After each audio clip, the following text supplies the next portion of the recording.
Chapter 43. Promise.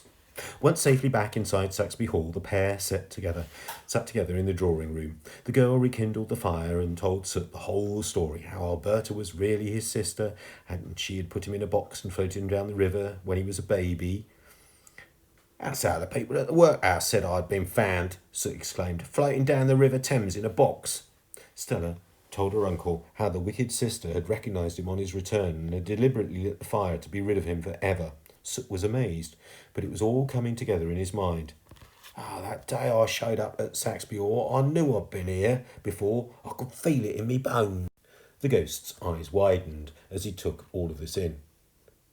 "Well, who'd have funked it? Little old me, a lord, ha ha ha." The chimney sweep laughed uproariously at the idea and began affecting what he thought sounded like a posh accent.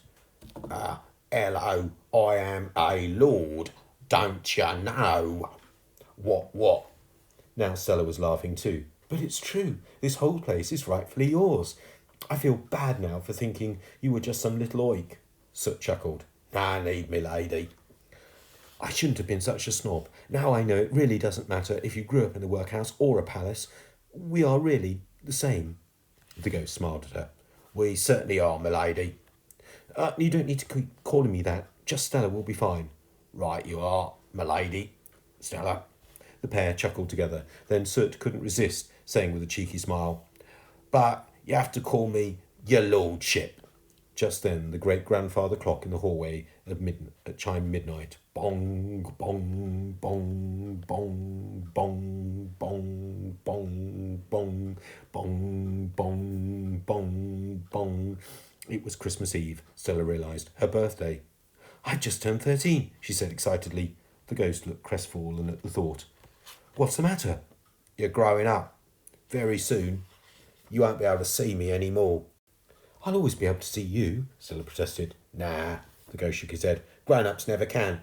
It was hard for Stella to notice at first, but the outline of the ghost was becoming fainter. "You're fading," she said softly. "What do you tell you, my lady?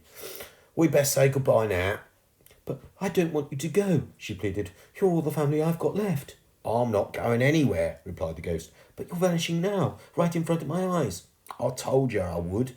You wanted nothing more than to be older, but being a child is such a special thing. When you're a child, you can see all the magic in the world."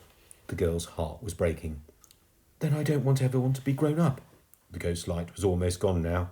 Stella didn't dare blink in case, when she opened her eyes, he would be gone altogether. "Everyone has to grow up in the end," replied the ghost. But even though you won't be able to see me, I'll always be here, right at your side. Now, promise me one thing, my lady." The ghost was becoming fainter and fainter now. Yes, well, what?" pleaded Stella. "Promise me that even though you can't see the magic in the world with your eyes anymore, you'll believe in it in your heart." "I promise," she whispered. The last thing Stella could make out was the faintest outline of the ghost's smile, and then he was gone.